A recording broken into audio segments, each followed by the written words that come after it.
Olá, você está assistindo mais uma live com os resultados do projeto sobre a judicialização da violência de gênero e práticas alternativas. Trata-se de um projeto financiado pelo CNPq e coordenado pelo Laboratório de Estudos das Violências da Universidade Federal de Santa Catarina, o LEVES, e com parceria com a Universidade Federal do Rio Grande do Norte, a Universidade Federal de Juiz de Fora, a Universidade Uniplac de Lages e a Universidade Unipampa de Uruguaiana. Também participam conosco professores da Universidade de Buenos Aires e da Universidade Nacional de La Plata. Nós estamos, então, aqui divulgando uma série de lives com uma etapa preparatória do nosso seminário final do projeto, que ocorrerá no dia 3 de maio próximo. Nós convidamos você a se inscrever conforme as instruções disponíveis no final dessa live. Hoje, nós vamos entrevistar, dentro dessa série, Fernanda Cardoso. Fernanda Cardoso, que é co-coordenadora do projeto comigo e é pesquisadora também do Laboratório de Estudos das Violências. Ela vai apresentar os seus resultados de uma pesquisa voltada aos grupos reflexivos de homens no âmbito da violência de gênero. Ela será entrevistada pelo professor Adriano Beiras, da Universidade Federal de Santa Catarina e coordenador do Margens. E também por mim, Teófilos Rifiotes, coordenador do projeto. Começo, então, perguntando à professora Fernanda. Fernanda, a partir da pesquisa que você realizou, junto a grupos de sujeitos identificados como homens autores de violência, como você caracterizaria o objetivo da intervenção nesses grupos? Quando a gente olha assim essa rede mais ampla em que tá inserido o serviço dos grupos reflexivos, a gente vai acompanhando alguns objetivos que são mais amplos, que são mais quase ideais, né? De transformação cultural, de formação de novos homens, de educação dos homens, né? Mas quando a gente vai se aproximando nessa rede, vai se aproximando mais da prática dos grupos reflexivos mesmo, a gente vê objetivos bem mais pragmáticos, né? Bem mais diretos, assim. Eu acho que, em se tratando dos grupos reflexivos e mesmo do contexto maior da rede, um dos principais objetivos é o que se chama de responsabilização, né?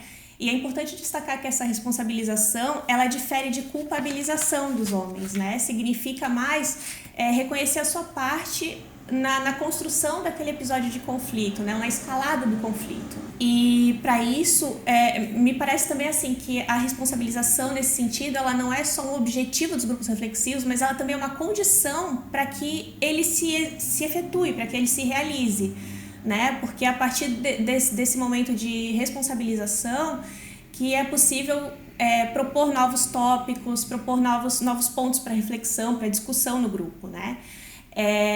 Também essa responsabilização, ela tem um caráter que é deslocar a narrativa daquele polo de vítima, né? Então, assim, vítima da circunstância, fui acusado injustamente, eu que fui ofendido, né? Então, até a gente conversou bastante dentro do LEV sobre a estrutura da queixa, né? Como a professora Maria Filomena Gregori trata. E quando os homens começam a fazer essa queixa, eles se colocam no lugar de vítimas, de homens injustiçados, que foram injustiçados porque perderam a família, perderam a casa, perderam, enfim, né? Então respondendo a algum processo, eventualmente. Então, a responsabilização, ela implica também promover esse deslocamento, né? Que eles saiam desse lugar de vítima e percebam como participantes na construção daquele episódio de conflito. E o grupo, ele é bastante importante nesse processo também, né? Porque a experiência no grupo faz com que eles identifiquem experiências similares. Porque muitos homens chegam aos grupos com a ideia de que os casos criminalizáveis, os casos que são passíveis de denúncia e de criminalização, sempre envolvem aqueles atos mais... aquelas agressões físicas mais contundentes, atos mais monstruosos, né? E eles não conseguem se identificar com essa imagem, então eles não conseguem perceber uma parte da sua responsabilidade, né, no episódio, na situação conflituosa, porque eles atribuem, como o caso de violência de gênero, esses casos mais que a gente vê mais na imprensa, né, a mulher cheia de hematomas, enfim. E nos grupos eles percebem que os demais homens que estão ali estão também por situações que são chamadas de menor potencial ofensivo, né? Que é um caso de ameaça, um empurrão, um xingamento, enfim. Né? Então o grupo tem esse papel bastante importante também de identificação e troca, né? Eu acho que outro ponto, além da responsabilização, outro ponto muito importante nos grupos reflexivos que eu acompanhei é mesmo a abordagem de gênero como um horizonte, né? E isso a gente também, como a gente aprendeu muito com o professor Adriano, que é importante para os grupos reflexivos essa abordagem crítica de gênero, né? Para que a gente tenha ganhos mesmo na discussão sobre violência de gênero nesses grupos. E como esses grupos, na nossa região, eles contam muito também com o professor Adriano como uma referência, como consulta mesmo para a estruturação dos grupos, então o gênero está presente também, né, nesses encontros. Seja como figura, seja como fundo, às vezes como o ponto mesmo a ser trabalhado, então falar questões de gênero, de sexualidade, ou às vezes ele é um fundo, né? Assim, ele está atravessando as temáticas que estão sendo propostas, né? Então, se propõe o debate mais sobre estratégia de comunicação, controle da raiva, enfim. E daí o gênero ele está permeando esses debates que estão sendo propostos, né? Acho que o terceiro ponto importante também para destacar é a reflexividade não só dos participantes, mas uma reflexividade permanente, um compromisso com a reflexividade por parte dos facilitadores desses grupos, né? Então, não é uma fórmula pronta, mesmo quando se tem uma estrutura já, uma ideia mais ou menos de como vão ser os encontros, cada encontro, antes e depois, promove um momento de conversa, de troca, de avaliação, de ponderação, né, de se avaliar sobre a experiência, porque às vezes os grupos eles têm uma dinâmica diferente, a configuração é diferente, então tem que pensar também que estratégias adotar diante de cada grupo, ou avaliar que tópicos podem ser mais bem desenvolvidos, né, que parecem render, né, nesse grupo. Por fim, e é bastante importante colocar também que esses objetivos ou essas expectativas, elas também variam bastante de acordo com o que é possível fazer, né? Assim, às vezes esses objetivos eles têm que caber dentro dos recursos disponíveis de uma instituição, né? Então eu acompanhei 2 grupos, um deles é oferecido por um programa vinculado à Secretaria de Cidadania e Justiça do Estado, com recursos limitados, então o grupo reflexivo é um dos serviços oferecidos, né, porque é um programa que acompanha o cumprimento de medidas alternativas no Estado e são poucas pessoas disponíveis, muito trabalho, então sempre esses objetivos eles têm que caber nas condições desse coletivo para oferecer o serviço, né? Outra questão, além dos recursos disponíveis, qual a natureza da instituição ou qual o tipo da situação dos homens que são encaminhados, né? Então, por exemplo, nesse grupo oferecido por esse programa, são os homens que foram condenados no âmbito da Lei Maria da Penha. Então, quando eles chegam, já se passou um período longo um período muitas vezes longo, né, entre o fato que foi denunciado, a situação de conflito e aquele momento no grupo. Então é um momento, o que se prioriza bastante é que eles consigam pensar em novos projetos, porque muitos se queixam, né, que eu não tenho mais a casa que eu construí, ficou com a minha mulher, ou eu perdi a minha família, eu fiquei sozinho. Então, essa experiência é muito também para pensar dali para frente, né? O objetivo é sempre fazer com que eles pensem nas suas relações dali para frente e criem projetos novos, né? Acompanhei também um grupo reflexivo na delegacia especializada, né? Em Santa Catarina se chama Delegacia de Proteção à Criança, ao Adolescente, à Mulher e ao Idoso. E na delegacia tem uma estrutura diferente, enfim, né? Não vou trazer muitos detalhes também, mas quando os homens são encaminhados, é assim que é expedida a medida protetiva. Então, eles chegam no quente da situação conflituosa, né? Então, ali são outras questões que estão postas. O objetivo é abordar outras coisas, para que eles compreendam a situação que eles estão passando, eles estão sendo ouvidos, assim, em primeiro momento que eles estão sendo ouvidos sobre o que aconteceu e, enfim, então dependendo de cada estrutura, assim, né, cada serviço, cada característica tem objetivos, vai comportar objetivos um pouco variáveis, né? E daí, nesse sentido, já que a gente estava falando sobre a questão da estrutura, né, uma preocupação que se impõe na região também é com relação a... É uma preocupação constante mesmo, né, quando a gente está falando de políticas públicas e falando de judicialização, que é o incremento legislativo e, ao mesmo tempo, uma falta de investimento, o investimento nos serviços oferecidos para apoiar essas leis não acompanham, né? Então, por exemplo, ano passado, né, em abril do ano passado, foi sancionado um complemento à Lei Maria da Penha, que torna obrigatório o comparecimento dos homens autores de violência em centros de reabilitação, reeducação e acompanhamento psicossocial, né? Mas, ao mesmo tempo, a gente também fica monitorando se há investimento nesses serviços também, para serem oferecidos serviços de qualidade, com facilitadores, com profissionais, com técnicos que tenham a formação adequada para isso, né? Fernanda, eu fiquei curioso de te ouvir como você percebeu, como antropóloga, como você percebeu esses grupos, que tipo de estranhamento você teve ao observar esses grupos, mas especialmente no teu texto você traz a reflexão sobre o aspecto relacional de gênero versus uma perspectiva individualista moderna. Eu queria te ouvir um pouco mais sobre isso, pensando nos aspectos de moralidade, dificuldade de conexão entre os participantes e facilitadores em relação a esse processo grupal que acontece, além dos nomes que são nomeados, como a gente usa, que termos a gente usa na linguagem para fazer esse processo grupal acontecer.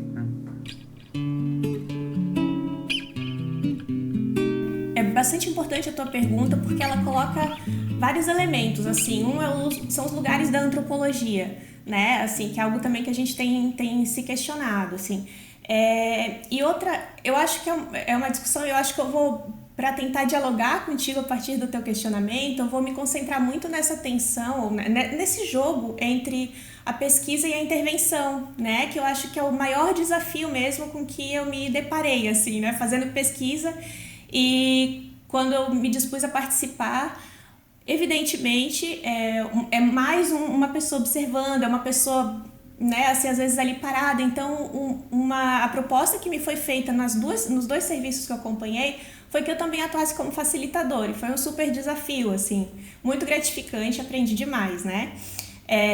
Mas, bom, assim, primeiro, é muito curioso como a antropologia, no lugar ali dos grupos, a gente compartilha de referenciais teóricos, de questões, de preocupações muito semelhantes com áreas disciplinares como a psicologia e o serviço social, né? Mas, ao mesmo tempo, a gente também não tem o treino, os instrumentos para essa intervenção mais direta que esses campos são treinados para fazer, né? E, evidentemente, quando se faz a intervenção, a gente mobiliza uma série de efeitos, uma série de elementos, uma série de conceitos, de pressupostos, né, inclusive morais, a gente mobiliza intensamente, assim, naquela situação. Então, eu acabo ficando sempre, minha experiência sempre foi um pouco, vou falar por mim, né, bem pessoalmente, mais confortável fazendo a pesquisa, né, assim, no sentido de dar esse passo atrás e ficar acompanhando um pouco que elementos estão em disputa, que significados estão colocados ali. Porque isso, quando a gente fala também em política pública, intervenção, práticas de intervenção, serviços, né? A gente também fala de controvérsias, de paradoxos, de aporias, né? Como a gente também aprende com o professor Teófilos, assim, quando vamos discutir judicialização da violência de gênero, enfim. Então parece inescapável um pouco, né? A gente se lidar com paradoxos, ou controvérsias. Eu gostaria de falar um pouco também que tipo de ferramentas a antropologia oferece para fazer essa escuta, né? Que eu consegui fazer uso, com que eu fui aprendendo com as pessoas que atuam nos grupos reflexivos, né? Eu me coloquei muito no lugar daquilo de a pesquisa também se faz pelo nosso fazer. Então a gente aprende e entende o que é na medida que a gente vai fazendo, né? Então, é muito a escuta, né? E esse elemento muito precioso, que também é um ponto muito forte, principal, central nos grupos reflexivos, é essa escuta.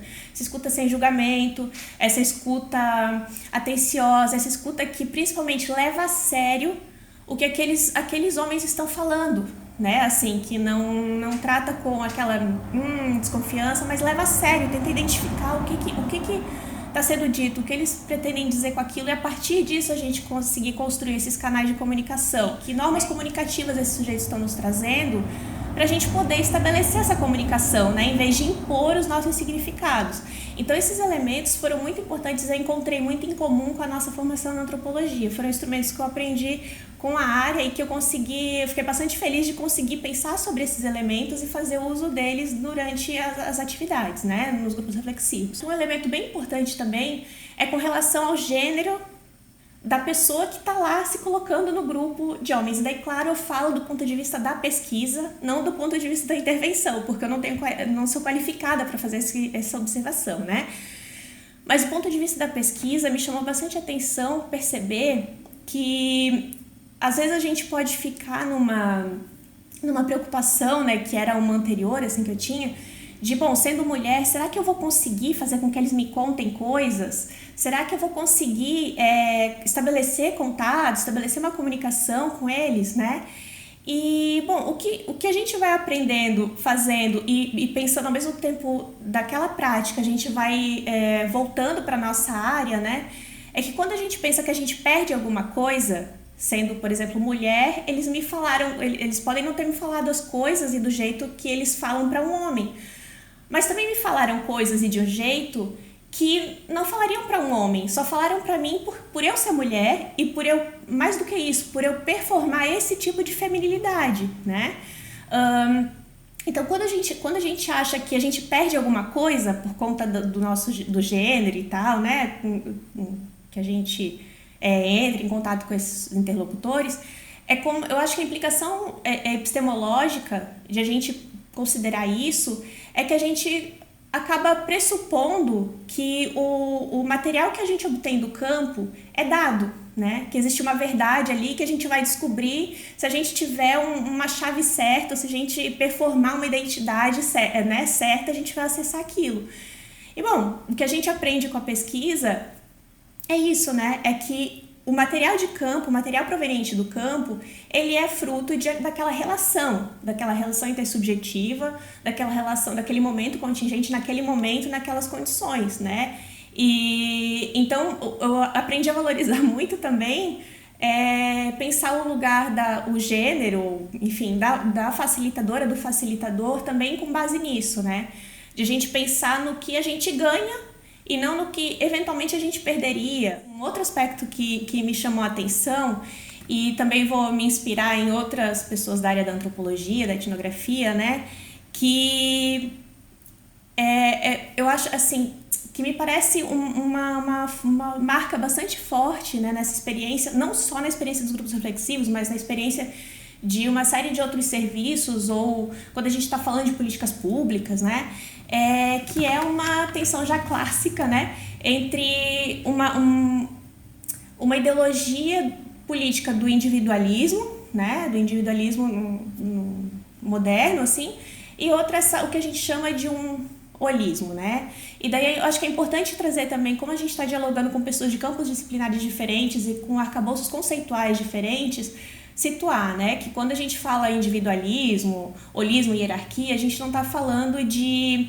categorias de apreciação moral, né, categorias de valores, categorias de julgamento. São categorias teóricas, né, e nesse caso especificamente baseada num antropólogo francês chamado Louis Dumont, né, que essa discussão, né, ele faz toda uma discussão para tentar pensar como nasce o individualismo moderno, né? Daí ele contrapõe essa configuração do individualismo a uma configuração holista, que é mais hierárquica, enfim. Não vou entrar em muitos detalhes, mas o que eu queria destacar é isso, assim, é como assim como ele fala, né, que, bom, essas coisas não são modelos puros que estão andando por aí, né, são modelos teóricos, são categorias heurísticas, né, e Uma coisa que me chama a atenção também é isso, apoiada, por exemplo, no Martínez Moreno, né, um antropólogo que também trabalha com os grupos reflexivos, isso de como muitos pressupostos da Lei Maria da Penha se erguem a partir desse valor do individualismo moderno, né, do individualismo, né, que significa o quê? Que o indivíduo é mais autônomo, que o valor que está colocado é a igualdade, né? Que são esses elementos que estão ali colocados e que são articulados, evidentemente, inclusive porque está no dispositivo normativo, que são articulados também na hora que a gente aciona os nossos campos disciplinares, né? E os instrumentos que eles oferecem. Né? Então, por exemplo, quando se fala que é a forma possível de trabalhar com os homens, que é falar, olha, você não pode controlar a outra pessoa, você pode pensar no que você, na forma como você vai lidar com a situação, por exemplo, né? E muitas vezes esses homens, eles acabam apresentando uma lógica de um valor mais holista, assim, hierárquico, né? Então eles se apresentam como pessoas. Então eles estão sempre muito apegados às relações que eles têm. Eles se apresentam através das relações. Então, como ser um bom homem, ser um bom trabalhador, ser um pai exemplar, ser um bom marido, né? Então é através dessas relações que eles contam quem eles são e se apresentam como sujeitos morais, né? E assim, quando eu falo de às vezes ter essa tensão um pouco, né, desses pressupostos que estão convivendo, porque eles convivem, como eu falei, não são modelos puros, quando eu falo dessa tensão é porque ela é parte das experiências que a gente vive, né? É parte das experiências que a gente acompanha, é parte da nossa rotina, da nossa vivência, principalmente do campo de políticas públicas, né? A gente não consegue desapegar disso, assim. São elementos que estão o tempo inteiro se tensionando, né? Então, quando eu falo isso, desse elemento, dessa tensão, né, que está colocado, é como uma característica dos serviços, não como um problema a ser superado, não a ser corrigido, né? Não nesse sentido, mas realmente é como um desafio que está posto, né? E quando a gente está falando também do campo de violência de gênero, e que é algo a gente observar e talvez modular, né, na medida do possível. Muito obrigado. Agradeço a participação, então, da Fernanda Cardoso, pesquisadora do Laboratório de Estudo das Violências, nessa série de lives, e agradeço especialmente a participação dela como co-coordenadora do projeto em geral.